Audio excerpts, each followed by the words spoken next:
How are you? Thank you. Thank you. Yeah, I missed you guys last week, but glad to be back. Glad to have had the rest, and here we are. My talk today is All Who Wander Are Not Lost. I have a cue card back there right on the wall.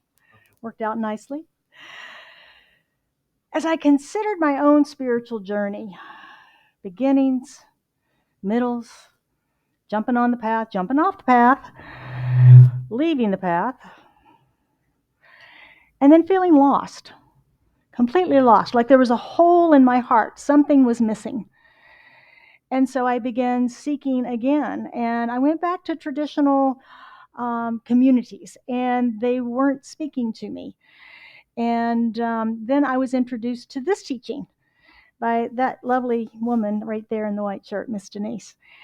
And what a blessing it was and has been. And I can honestly say I didn't see this coming. So I'm not sure if I'm thanking you or what, but thank you, Denise, so very much for that. So, as I said, my talk is All Who Wander Are Not Lost. And as I contemplated that topic as it relates to our monthly theme, which we've been exploring the path to enlightenment all month long. So, how do those two relate? I did reflect on my own spiritual journey. I looked at it and thought about it. And my beginning was much like maybe a lot of yours and people prior to my generation, even, that we were introduced to whatever the faith tradition our parents had. And in my case, it was my mom. And not only was it the faith tradition that she was raised in and practiced, it was the same community, the same church that she was raised in. Small town, we still lived there, right? So that's the church where it all began for me. So that was from christening all the way through till I left at 18. And not only did my first teachers were my mom, but my Sunday school teacher and the organist was my first grade teacher. And my second grade teacher was the teacher of the women's Sunday school class.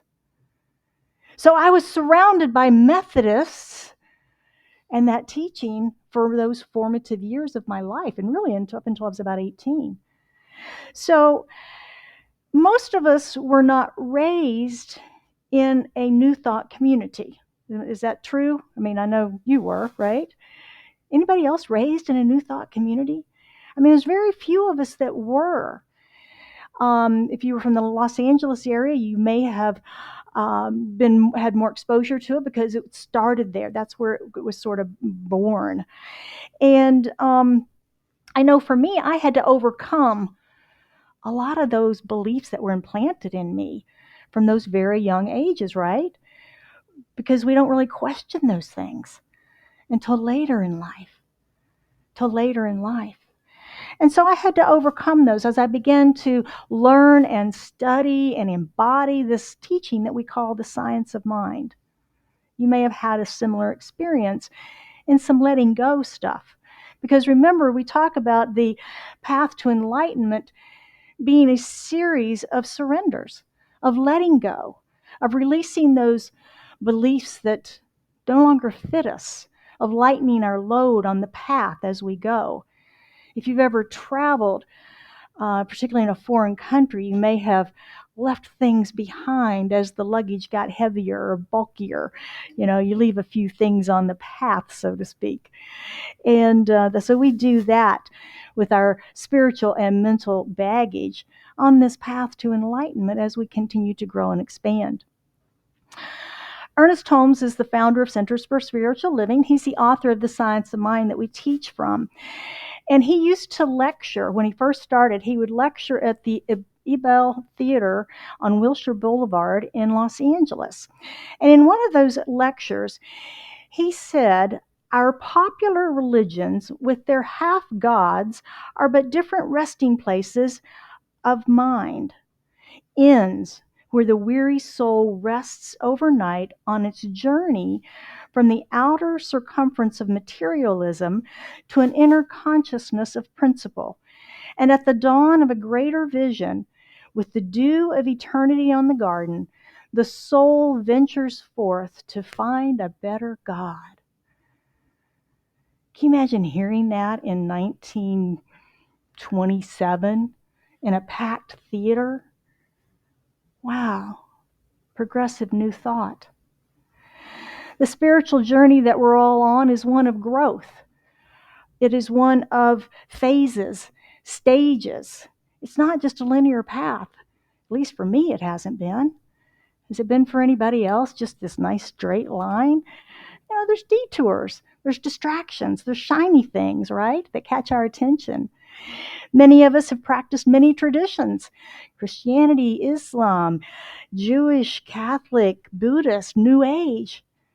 Many are still seeking, even though they come to our center. Maybe they practice another faith tradition plus science of mind. And the wonderful thing about this teaching is because it is such a compilation of so many of the world's faith traditions, science of mind is not either or. It's an and. It's an and. And that's really cool and open about this teaching. For me, science of mind is where I've landed after a very long and winding journey. This is where I've landed. And I'm still interested in, though, and I still study other faith traditions. I bring things into you periodically from other faith traditions. I continue to study other New Thought teachers beyond Ernest and Emma and Emerson and Troward. But just studying those four can occupy us for a lifetime because there's so much depth there.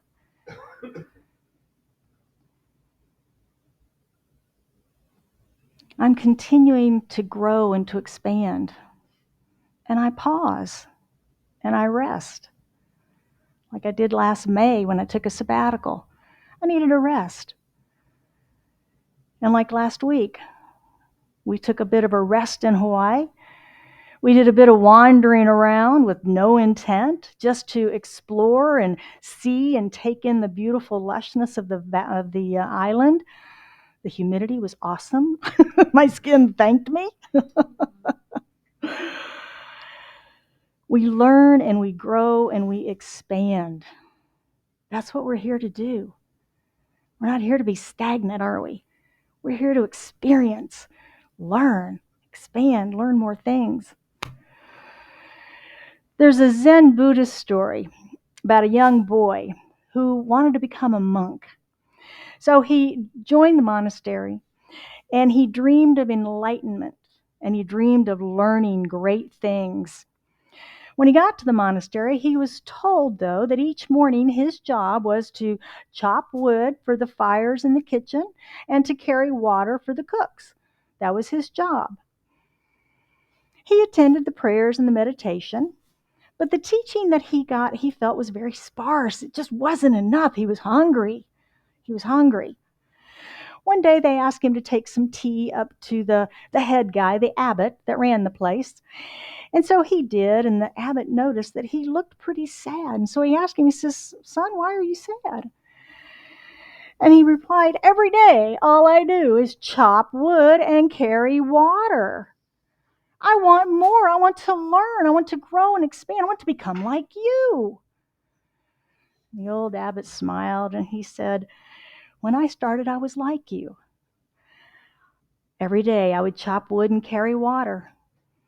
Like you, I understood that someone had to do that.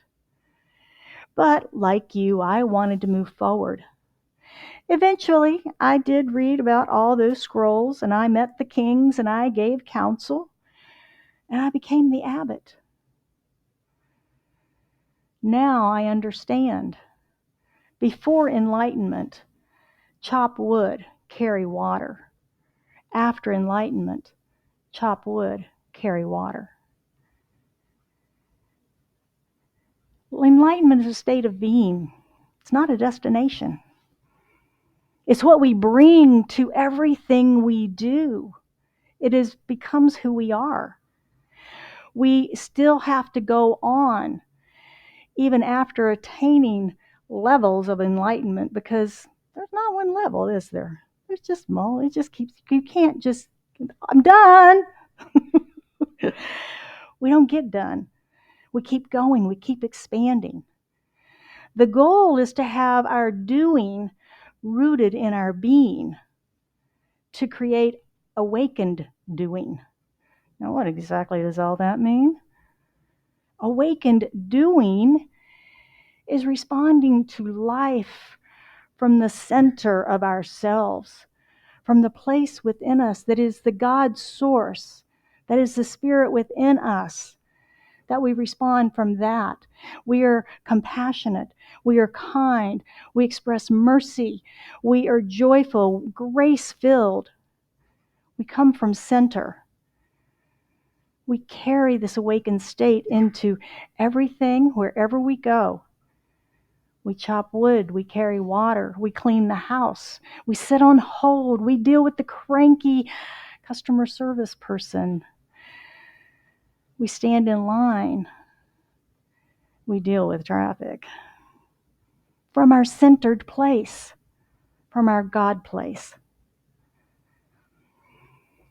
Living from this more awakened state allows us to be more conscious of our thoughts, our actions, and our impacts on others. To me, that's one of the most powerful things that we develop in spiritual consciousness, is recognizing the impact that we have on others, the things that we say to them, the way that we react to them, and understanding that, and just living from a place of compassion.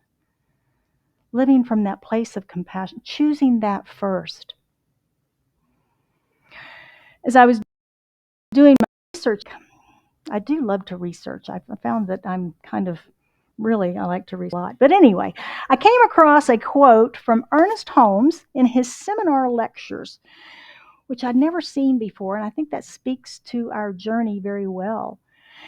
And the seminar lectures were lectures that he gave at the Institute of Religious Science, which is what he started before he converted to Centers for Spiritual Church of Religious Science, actually. And they were transcribed, shorthand. Remember shorthand?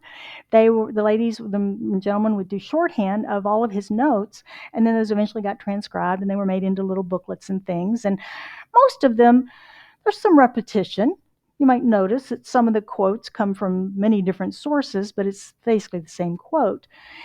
But this one I've never heard before, and I think it speaks to our journey. He said, the story of Adam and Eve is the story of the journey of the soul. If it is a fall upward in consciousness. Until they ate the forbidden fruit, they were aware, but they were not self-aware. Self-awareness is a stage of awareness that we must go through to arrive at cosmic awareness or God consciousness, so that we may return to the garden and finally partake of the tree of life. We evolve from our Adam nature into our Christ nature through a series of choices. Isn't that beautiful? That's really a shift in perspective for that whole story. Falling upwards in consciousness through our choices, no matter what they are. We've all had choices that have empowered us and choices that have maybe, we've had to deal with some negative stuff for a lot of years in our lives. But were we not expanded in consciousness through that experience? And that's the beauty, I think, of what he's saying here. Falling upward in consciousness through our choices, we have to ask, what choices are we making today? What choices are we making today and falling further upward into consciousness? Open at the top. On this journey, we can choose to be frustrated. Anybody been frustrated on the spiritual journey besides me? Yeah, right? We can choose that. We can choose to withdraw completely. This happens, we withdraw completely. We can choose to be in communities like this, and be together and share the experience with like-minded people. and be there for each other to lean into when things get tough and choices get hard, or results of choices are even harder. We can be there for each other. Like minds working together, walking together on the path. And the other thing we do is we use our spiritual practices and tools. And that's something we're big on here, right? I've said before, and I'll say again, the most powerful tool that we have is our spiritual mind treatment. It's unique to Centers for Spiritual Living, and it works. How many have had manifested prayers? Yeah, it works.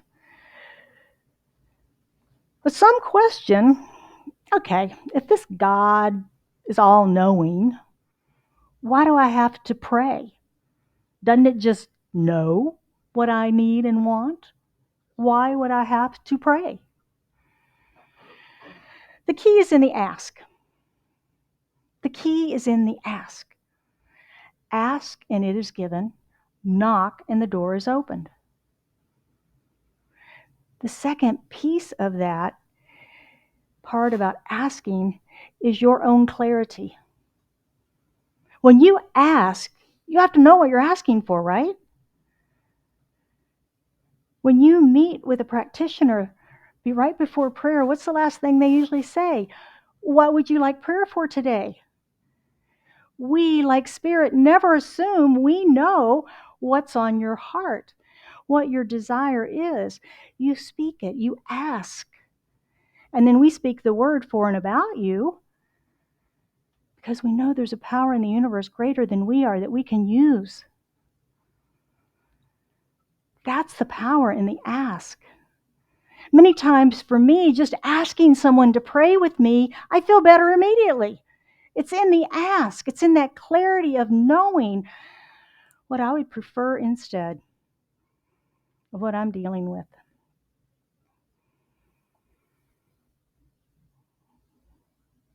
We pray for you, Lee and I and Daniel, for your wholeness, for good, for God qualities.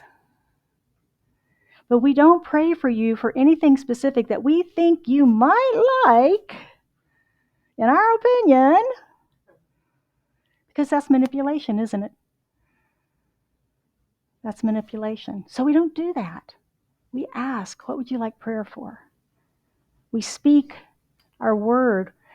That opens us up to the possibilities. When we speak our word that, really what I would like is to feel healthier every day. Okay, that opens you up to that possibility of feeling healthier every day. What I would really like is greater creative expression where I'm richly rewarded. Great. That opens you up to that possibility. Your practitioner speaks the word for you. That's the power of spiritual mind treatment. That's the power of the ask. In this teaching, there's a law that we call the law of correspondence. And it means as above, so below. And that's from the Hermetic teachings, the really old stuff. And it means whatever the cause that sets the law into motion, the result will have a corresponding relationship to that cause. It will be tuned to the same rate of vibration. To demonstrate the creative process and affirmative prayer, Ernest came up with this teaching symbol. And we use it a lot. It's hanging on the wall in the lobby, and I've got a slide here for it today. But it represents the creative process. It represents spiritual mind treatment. It represents this axiom, as above, so below. And it represents the three planes of existence. It's a brilliant teaching tool. It's a brilliant teaching tool. We teach it that it's the soil, the seed, the soil, and the plant. The idea, the law, the manifestation. The three planes are the spiritual, the mental, and the physical. As above, as spirit, as thought, so below, so the manifestation. So when we plant an apple seed, we're not going to get a carrot, are we? We're going to get an apple tree because the apple tree is already existent in the seed. The idea, as above, so below. Ernest explains further. He says, by this principle, we draw into our lives the conditions and experiences which are in direct correspondence to that to which our thoughts are attuned. It is a part of the law of correspondence and is illustrated by the Hermetic axiom, as above, so below. And vice versa, he adds. Thus, if our thought is negative or destructive, we find ourselves ill or suffering, lack, or worse. If our thought is centered in a contemplation of fullness, abundance, and the joyousness of life, our experience will be in like nature. What are you planting? What are the seeds that you're planting? What is above? What is in your mind? And what is below? What's being manifested in your life and around you? Can you find the correlation between those two? The law of correspondence. Is it chaos and fear? Is it a sense of knowing that Reverend Lee talked about last week? Is it health? Is it harmony? Is it wholeness? What are the seeds that we're planting? It's easy to see that clarity of the ask is so important because what we plant grows.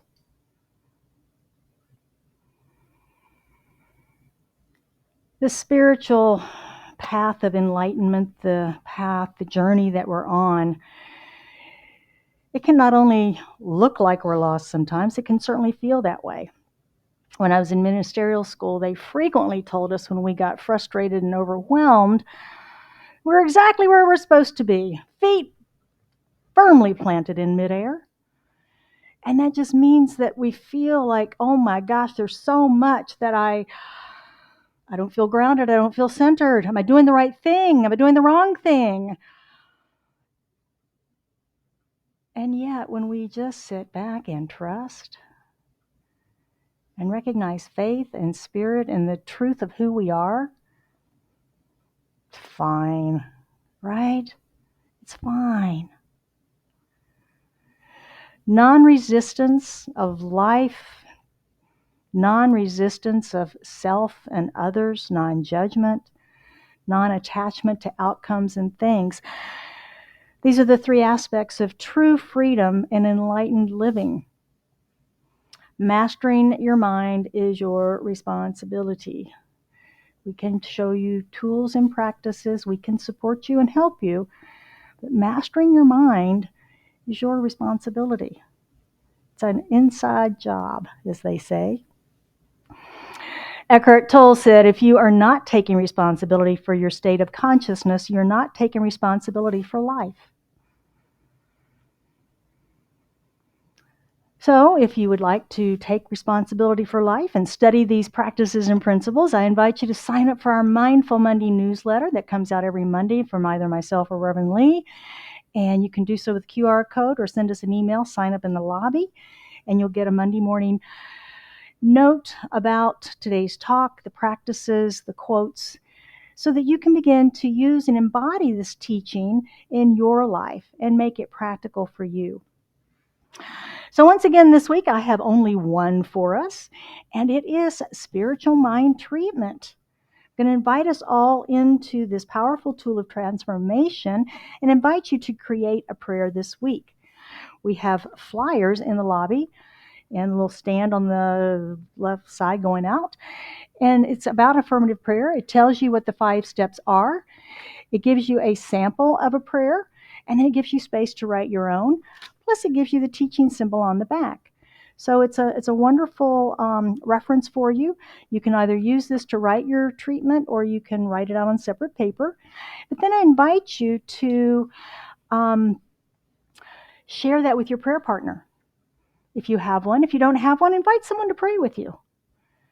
Read it every day. Read your prayer every day. And then next week, bring us your manifested prayer sheet. They're out in the lobby by the prayer table. Bring these. We would love to hear about your manifestation or share it with us in our gratitude sharing next week. We know affirmative prayer works, and we invite you to participate in it. So, Reverend Lee and I can be your spiritual pioneers. We can go forth into the unknown and unknowable. We can explore. We can visit the dragons and experience the dark nights of surrender. And we can come back and tell you all about it. We can even walk with you on the path. But we can't do the work. You must do the work. You must step on the path. You must face your own dragons, your own fears, your own dark nights of surrender, to find your own way to enlightenment, because it's a personal experience for each one of us. And as I said, it's a state of being and not a destination. So enjoy the journey. Have fun. Find joy. It truly is a lot of fun if we let go and trust.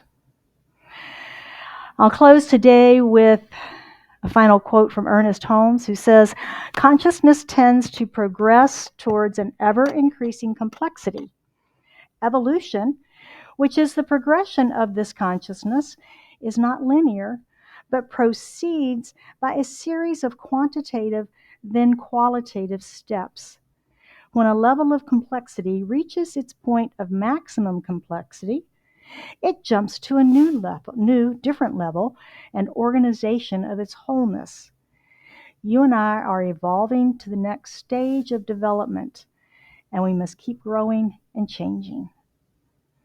So it is. And it is now your turn. What is on your mind around anything we talked about? Damita. It's more of a question. If I wanted to study, okay, the Oprah show, here we go. For the folks at home. If we wanted to study the law of correspondence and the science of the mind, Bible, so to speak, where would we search for something like that? Do we just go in the back, or how do I study? I would refer you first to the chapter on the law of mental equivalence. That whole chapter talks about this.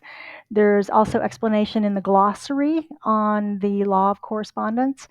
And it really is all about the law of cause and effect. So that's threaded throughout the entire book.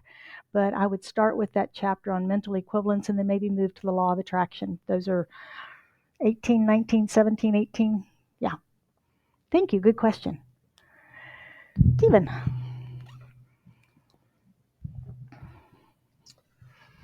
How do we, being perfectionists and thinkers, differentiate in our brain when we're trying to meditate just to listen? Whose voice it is we're listening to? Is it myself rationalizing this is what I'm supposed to be doing or should be doing? Or is it really the spirit talking to me? Maybe. Thank you.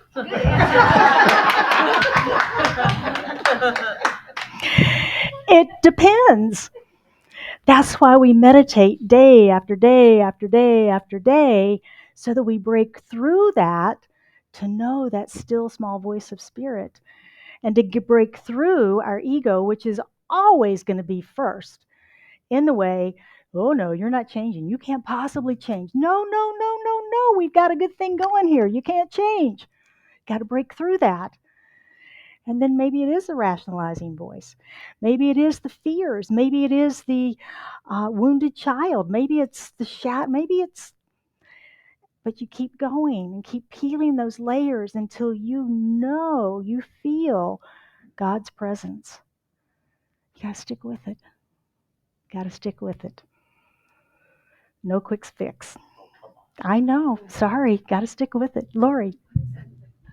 Okay. Steve. Good. One of the things that I learned and that I teach about meditation, and it's so helpful, is that the thoughts are part of the process. And so you're not doing it wrong. You're not waiting for the right voice. You're not right. I mean, it's happening. And I like the analogy of, the thoughts are off-gassing the nervous system. So we're processing things, letting them bubble up and out. So as long as you're not attaching to what you're thinking, they're going to go up and out.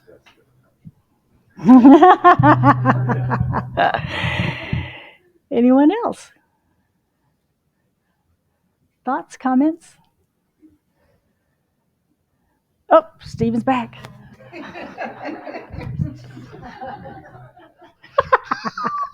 Depends. I just want to say thank you again for helping me along my journey with Jill and Joe and Denise, and just people that have been there for me to actually have conversation with and express how I really am. I've become a lot more vulnerable, and I'm still going to be searching and constantly clarifying what the intentions are that I should be doing. Yes, I brought my wallet and my phone both this week. And a lot of the time I've spent thus far is just getting to rid myself of the old Catholicism, the upbringing, and some of the traumas of my life that have. Now I'm grounded. I feel more grounded. I feel with spirit, much as I explained last week. And I was looking for something. I also met a woman. I don't know what she is, but she has a program that talks about what I was going through, the discovery and the surrendering and everything else like that. It was almost like verbatim. And she helped me identify my spirit animals. I am the white tiger and a macaw, and they've got wonderful values on both. And it so struck me that almost gave me a little gas in my tank because I was running pretty low. And in looking at some things to remind me of it, much like the symbol here, is I found a saying that said, they whispered to me yesterday that I wasn't strong enough to beat the storm. Today I whispered in their ear that I am the storm. And it had a white tiger on the left side. And I just got goosebumps. So I just want to say thank you, and that change is possible and transformation is possible. Thank you, Steve. All right. One final one. Yes, Victoria. I'm just wondering if there's a difference between prayer and spiritual mind treatment. Again, it depends. Oh. Well, and it's interesting because in the science of mind, we talk about that. And Ernest is very clear that spiritual mind treatment is an affirmation of the prayer, of affirmation of what it is we are claiming for ourselves. Prayer has a tendency to be more beseeching. Please, please, please give me negotiating. I promise if you get me through this, I'll do this. Right? Anybody else been there? Yeah. And so that's really the difference. Is we teach treatment, which is affirmative prayer, and traditional prayer is typically more beseeching sort of a prayer. Can you do spiritual mind treatments for someone who is not here and doesn't know you're doing it? Well, if we're doing something that's very high level, knowing God qualities and their wholeness, yes. If we're trying to change or manipulate them, no, that's not the purpose. Yeah. An example would be if someone came to me and said, my husband is drinking so much, make him stop, pray for him to stop being an alcoholic. I'll pray for her. I'll pray for her wholeness. I'll pray for her ability to love him through this. But I don't know what his desire is about that. That's sort of an inside game. Kind of an inside game, yeah. Yeah. And it works when we affirm our truth, when we know it and claim it. And we pray with practitioners because they know that truth for us. They can hold us in that. They can see us when we can't see ourselves. They can support us. Ernest was huge on doing, at his time, it was telegrams. He would get a telegram from someone in New York and pray for them in Los Angeles, and they'd have a manifested prayer. Absent prayer works. You don't have to be in the same vicinity for prayer to work, but you need to know what the prayer is for. It's the ask. To be a party to it. Welcoming. Welcoming, yes, making it welcome. I mean, even if you ask for prayer but you aren't receptive to it, it's still not going to work. Because we have to be receptive. We don't live in a universe that's manipulative in any way. We're free spirits. Amita.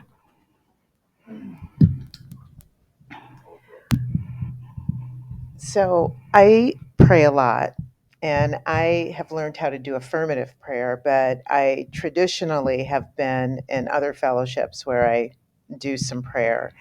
And I do pray for other people, but I don't pray for them to have like certain outcomes. I just pray that they would have peace and serenity, and that the words that I speak into my own existence and my own life, that sometimes I'll be praying and my son will pop up. I don't know what he's doing. I really don't. And I don't know how he's feeling. But I might say, and I just speak a kind word to Noah, that he would feel love and appreciate it, and that he would have like a really great day or something, and I'll do that like with a lot of you. I don't know what you're going through, and it's none of my business really, but it's God's business. And so I just kind of turn it into a God thing. Yeah. And that's how I kind of pray for other people. I don't know if that's helpful at all. Perfect. Thank you. Beautiful. Beautiful. All right. Thank you all very much. I love your sharing. Love it. Love it. Okay. So I think we should pray. What do you think? Let's do one of those prayers. Yeah. All right. Please join me as we go within. We just take that nice big breath and let it out, letting go of our day and everything that it's taken for us to be here and what we're doing next. And just be present right here and now in that breath. And as we do so, we recognize God as all there is, the infinite power and presence of the universe, the one spirit, the wholeness of life, the creative energy, that which is created, creator, creation. God is infinite love. It is wisdom. It is source. And all of it is here now present, enthroned as this room, enthroned as me, enthroned as each one of us as expressions of the infinite spirit, universal presence, God. We're each uniquely made manifest in this time-space reality right here, right now. Not 100 years ago, not 100 years from now, but right now. And we are in this room by absolute divine appointment, gathered together today here in community, in love, in wholeness, in beauty, in kindness, joined together in spirit. And so I know from this place of unity, of wholeness, that each of us is whole, perfect, and complete, just as we are, just where we are on our path, just where we are on our journey, whether we're taking that first tentative step, we're in the middle someplace, we're lost, we've fallen off, we're confused, we don't feel grounded. Or maybe we are centered and feel empowered and powerful. Wherever we are, we're in the perfect right spot at the perfect right time for our divine unfoldment. And I know that each of us that is on this path in this room today, that we join together in community in support of each other, in love and kindness and compassion, and in prayer. As we pray for and about each other, as we support each other in the dark nights and days, and celebrate and joy in the sunlight and the joy-filled days that we have. For we all have both. We all have both. And I'm just so grateful we have this community to have them in, and that we are here in loving support of each other. I'm so grateful for each and every one that attends this community, both in person and online, and watches later. I'm grateful for all that volunteer in this community, that bring their service, their love, their support, for all who contribute financially, for all who contribute their time and their talent. We're so blessed. We're so blessed. And I speak words of blessing on the young man that receives a dialysis treatment, knowing the perfection and healing of his body, knowing the wholeness of who and what he is, and knowing that each and every one of these bottle caps that goes forward supports him in his treatment, his feeling better.